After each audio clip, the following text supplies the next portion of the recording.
السلام عليكم ورحمة الله وبركاته.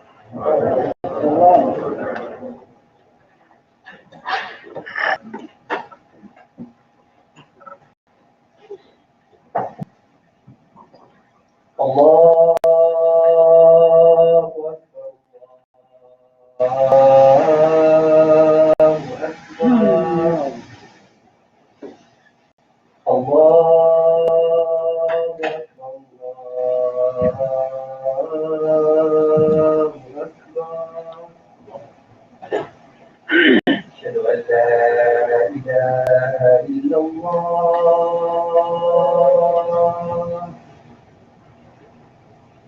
أشهد أن لا إله إلا الله.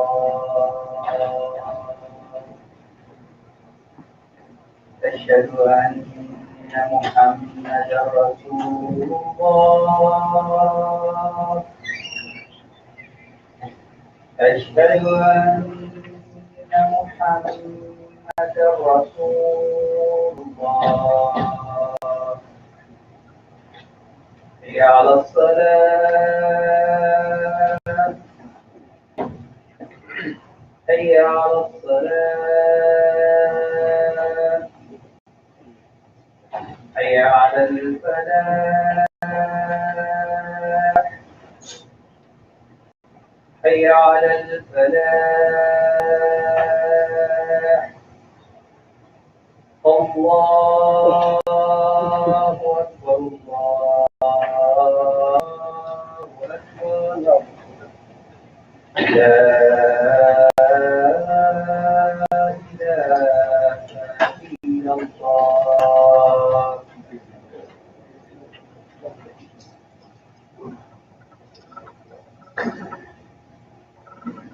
بسم الله الرحمن الرحيم.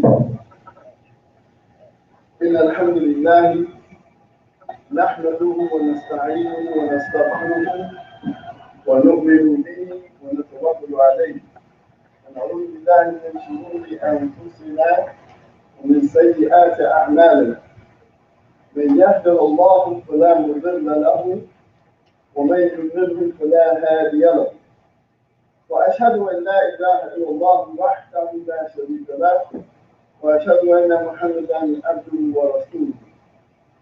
أما بعد، فإن الأحسن الحديث كتاب الله وخير الهدى هدى محمد صلى الله عليه وسلم وشر الأمور محدثاتها وكل محدثة بدعة وكل بدعة ضلالة وكل ضلالة في النار. الحمد لله رب العالمين.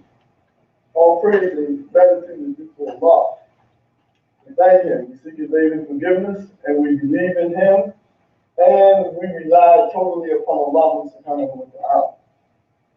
To whomsoever Allah guides, there is no one who can lead him astray. And whosoever He, Allah subhanahu wa ta'ala, leads astray, there is no one who can guide him.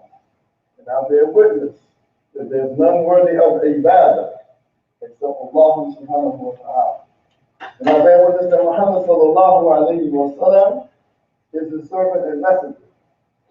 And as to what follows, verily the best speech is the book of Allah, and the best guidance is the guidance of Muhammad sallallahu alayhi wa sallam. And the worst of affairs are newly invented matters of bid'ah. For kullu bid'atin dalal. For every bid'ah is a stray. For kullu dalalatin finnar. And every stray thing is in the fire. الحمد لله رب العالمين. وقال الله تعالى بعد أعوذ بالله من الشيطان الرجيم. يا أيها الذين آمنوا كتب عليكم الصيام كما كتب على الذين من قبلكم لعلكم تتقون.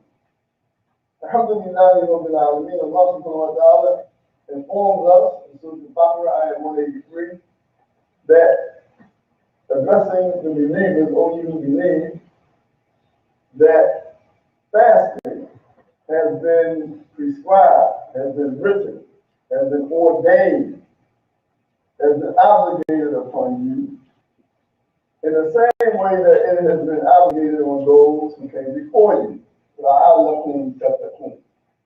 in order that you may achieve taqwa, So in the previous weeks, we have been given addresses and information concerning, the preparation for the month of Ramadan, which is upon us. The Prophet ﷺ has stated, فَجَاءَكُمْ شَهْرًا مُبَارَكًا, that a blessed month is coming to you. So inshallah, beginning of next week, we should be in the midst of fasting, the observance of Ramadan. And also it's been stated that we want to try to make, as we've frequently said previously, we want to make this Ramadan better than the last Ramadan. And so, you go back to last year, the end of Ramadan last year, and we had, alhamdulillah, we're happy to Eid, the festivities revolving around Eid al-Fitr, and we thought about doing last Ramadan, the things that we said, the promises that we made to ourselves. We said, we're going to do this, we're going to do that, we're going to, throughout the year. So the question is, were these things fulfilled? The promises or whatever, the resolutions, they like you say. Well, you resolve to do something this year during this year, after having completed Ramadan last year, were those resolutions fulfilled? Alhamdulillah. So, be that as it may, we still want to make sure that this Ramadan will make this Ramadan special. We want to try to complete and make this Ramadan better than the previous months or the previous years that we fasted Ramadan. Some of us now, and take into account the new Muslims, maybe some people who are new to Islam, this will be your first year of fasting during Ramadan, the second year, the third year, onwards and upwards. Some of us been fasting 5, 10, 15, 20, 30, 40, 50 years of fasting. So we're going to go back for a minute to the ayat, لَعَلَّكُمْ تَتَّقُونَ, in order that you may attain taqwa. Did we get it? Well, obviously, whatever amount of taqwa that has been achieved previously, it wasn't enough.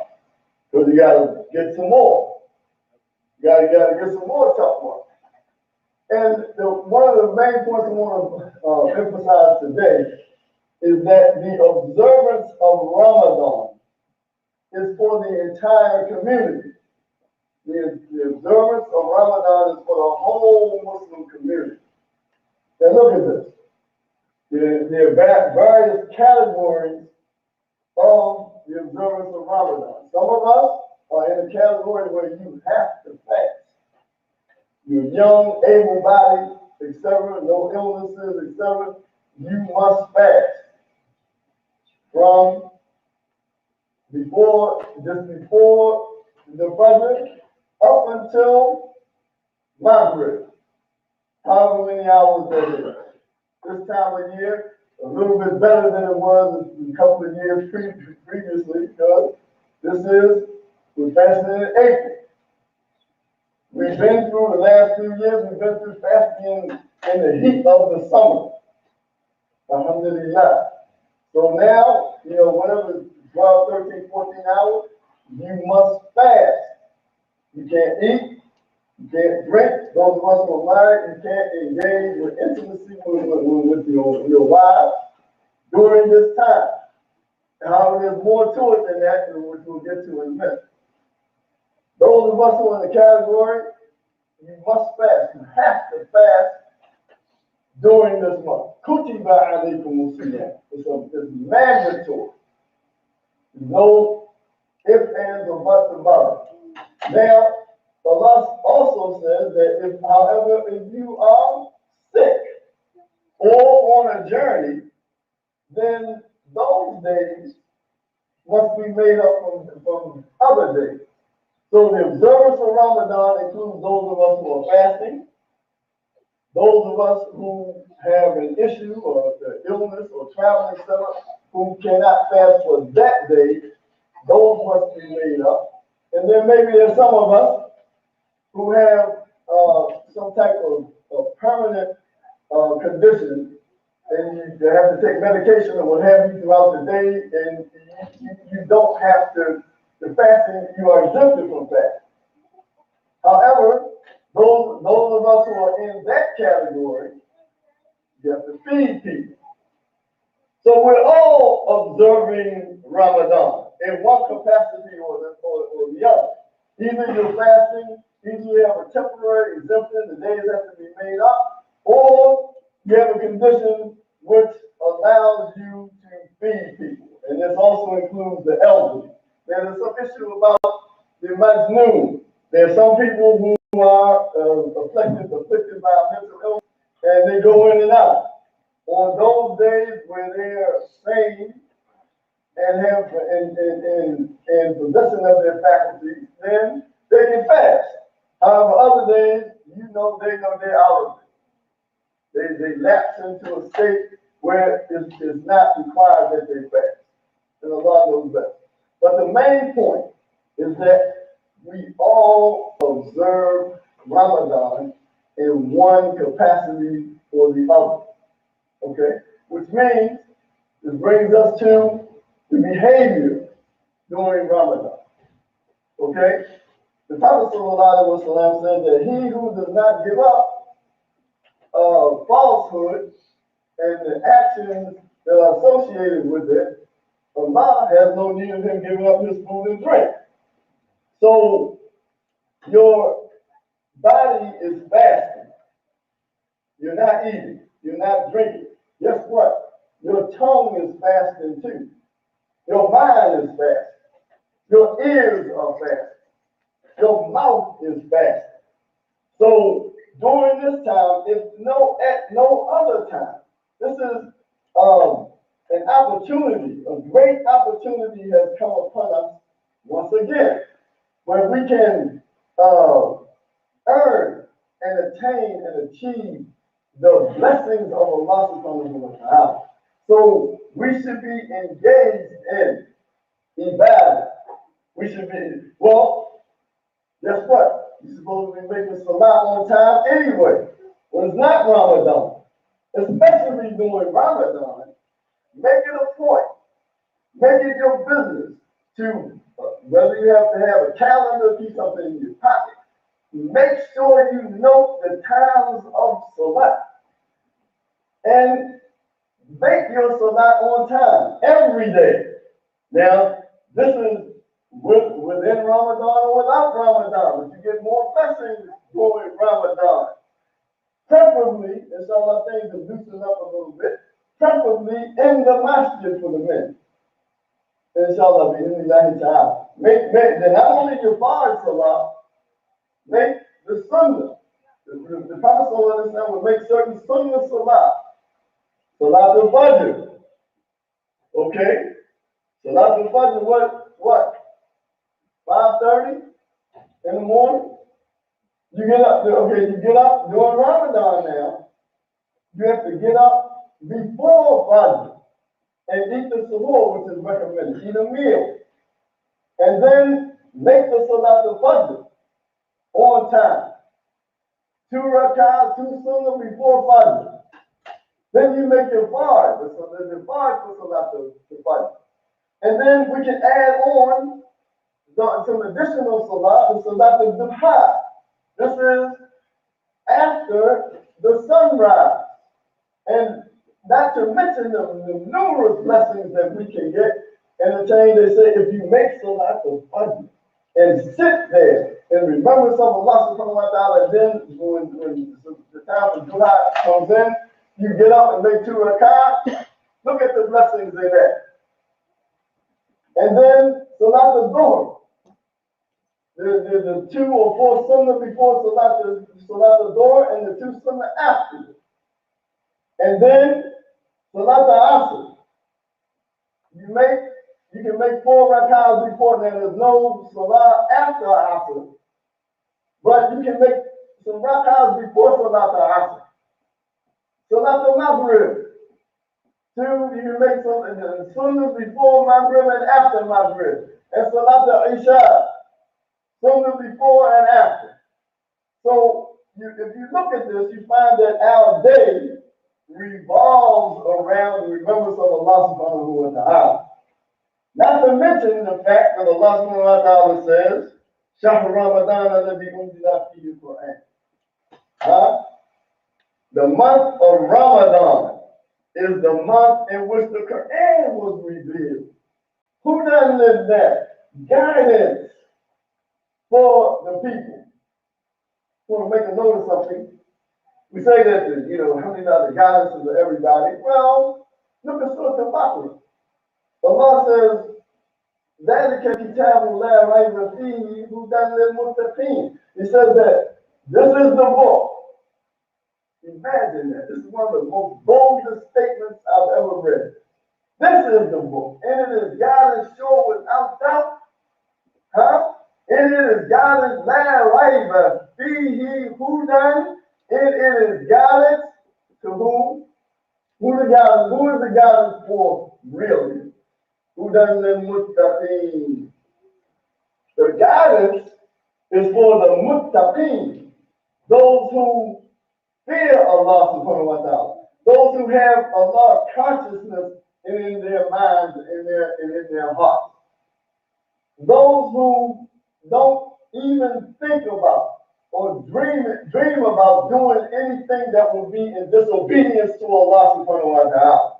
This is the life during Ramadan. This is how we're supposed to live during the month of Ramadan. And like we say, hopefully this will carry the acts of ibadah and service that we do during the month of Ramadan, while being special, they're supposed to carry forward throughout the rest of the year. This is the month of strong resolve. This is the month where we get refreshed, we get recharged, we get reanimated, having not been the awareness of Allah subhanahu wa ta'ala during this month and doing our acts of ibadah, the charity, etc., the things that we do, so we get a recharge. So it's supposed to carry us throughout the remainder of the year. This is why some of the Sahaba and some of the Tabi'een and others used to say, Allahumma balighna Ramadan. Allahumma balighna Ramadan. Oh Allah, enable us to be able to reach Ramadan. Alhamdulillah. For the 6 months prior to the beginning of Ramadan, they said, oh Allah, please allow us to reach Ramadan. And as we know, some of our brothers and sisters, rahimahullah, Allah did not allow them to reach Ramadan this year. And we get to a couple of days. We don't know. We say, Allah, allow us to reach Ramadan.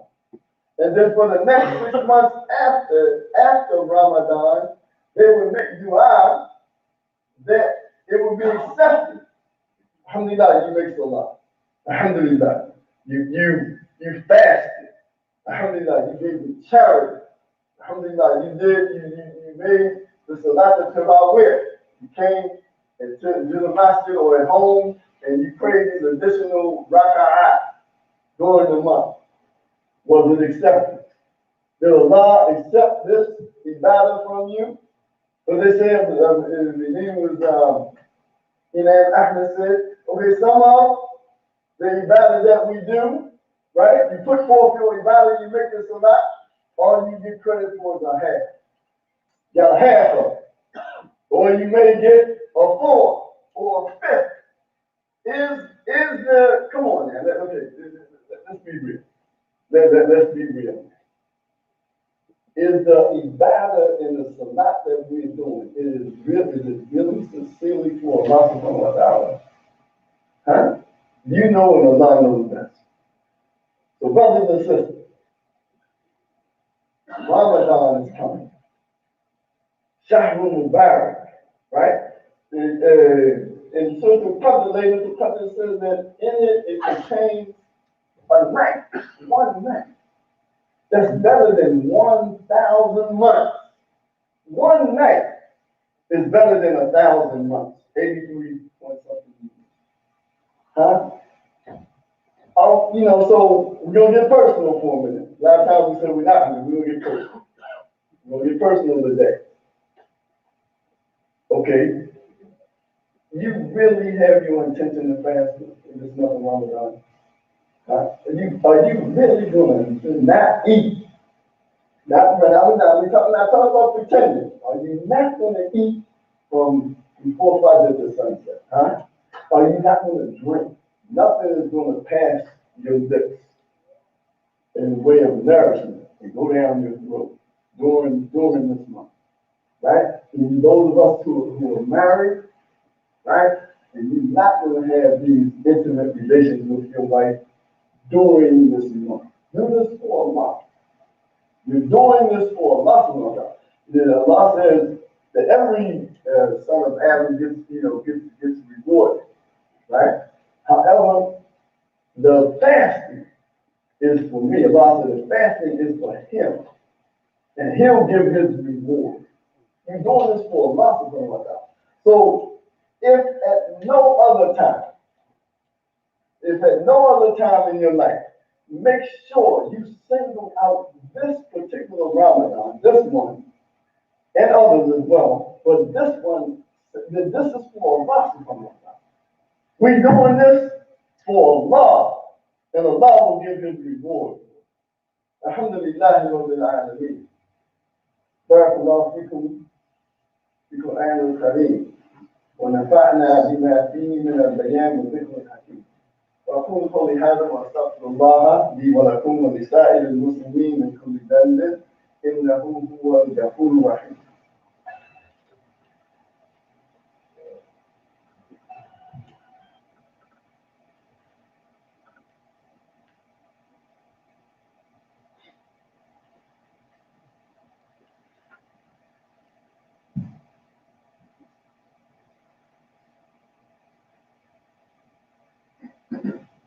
الحمد لله رب العالمين والصلاة والسلام على الأشرف الأنبياء والمرسلين وعلى آله وصحبه أجمعين ومن تبعهم بإحسان إلى يوم الدين.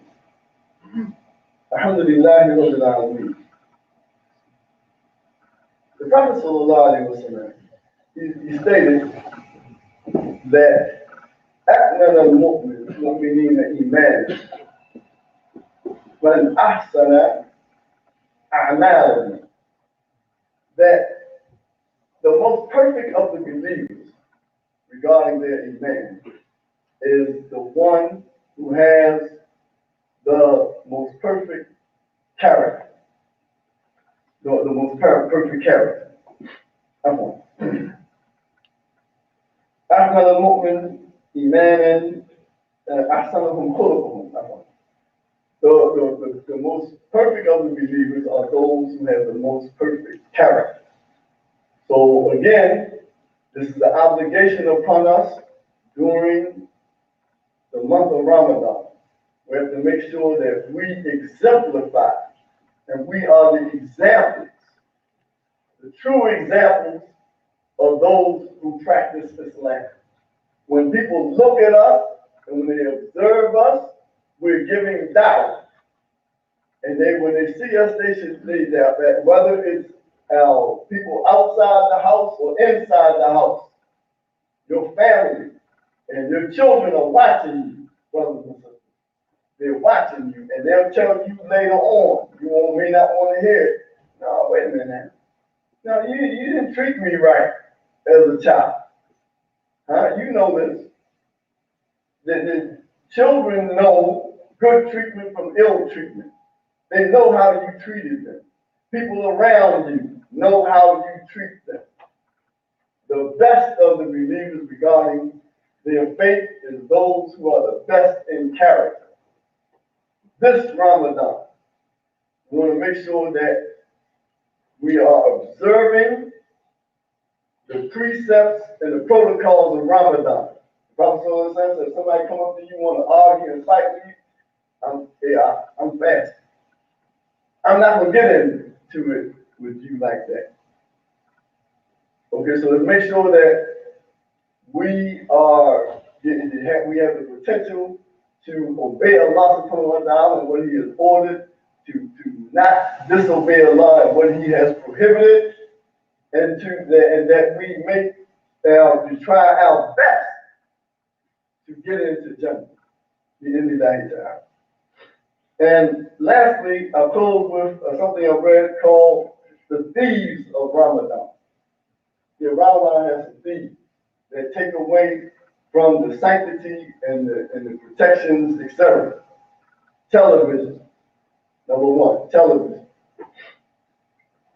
No, well, actually, maybe I should say the last one first. The social media is a thief. Is this thing that you're doing, what are you doing on this social media? Okay, is it something that is going to reward you and is something that Allah is what you're saying, you may not be able to say it, but are you writing something on there, right, that Allah is pleased with? Okay, excuse me, brothers, can you all move forward? Inshallah, people on the wall move forward. Inshallah. Yeah. So this social media presence. Mashallah, some of us, like the people kind of in my age bracket, I mean, we don't really care what you say about us. I mean, I'm more concerned about what Allah think about me than what you think. I could care less what you think about me. Okay, and then you may have some kind of other problem. If you so and were caught up in this social media, you got to say something. What they say, wise people, the wise man, he speaks because he got something to say, right? The fools, they talk because they just got to say something. Huh? I ate breakfast this morning and I went to the store. I mean, come on. I'm not concerned, I'm not telling you, I'm not concerned about what you do. I'm concerned from the perspective of your ibadah. But what you do, and I'm not that interesting either. So you don't need to be worried about what I do. Okay?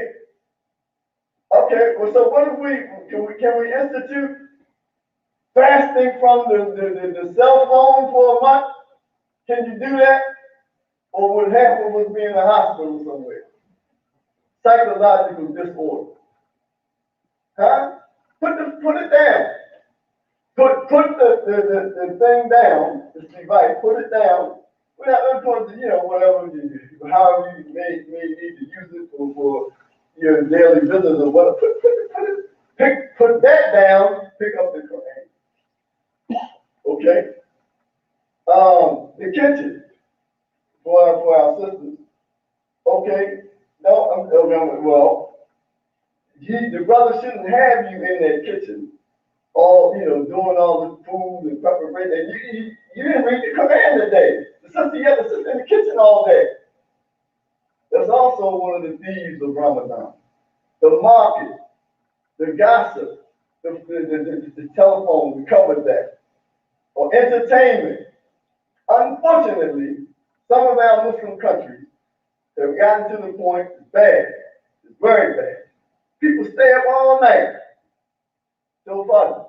And some of them even stay up all night and miss the lot of Fajr during Ramadan. Okay? So, to encapsulate, inshallah, we are Muslims. We have to practice our deen. Part of the deen is the fasting during the month of Ramadan. Okay, in hopes that we will attain and achieve this thing that Allah talks about, this top one. That we have to try to get. That's what this is about. Your behavior, your ibadah, extra salah. This is Prophet was the most generous of mankind. He was the most generous of people, especially during Ramadan. Okay? Alhamdulillah Rabbil Alameen. So may Allah subhanahu wa ta'ala enable all of us to complete the month of Ramadan in safety, and may He accept our fasting from us and admit us to Jannatul Firdaus بدون حساب without reckoning. Alhamdulillah Rabbil Alameen. إن الله وملائكته يصلون على النبي يا أيها الذين آمنوا صلوا عليه وسلموا تسليما. اللهم صل على سيدنا محمد وعلى آله وصحبه أجمعين ومن تبعهم بالإحسان إلى يوم الدين. عباد الله إن الله يأمركم بالعدل والإحسان وإيتاء ذي القربى وينهى عن الفحشاء والمنكر والبغي يعظكم لعلكم تذكرون ولذكر الله أكبر. And remembrance of Allah is the greatest thing in the world. والله يعلم ما تصنعون, and Allah knows what you do.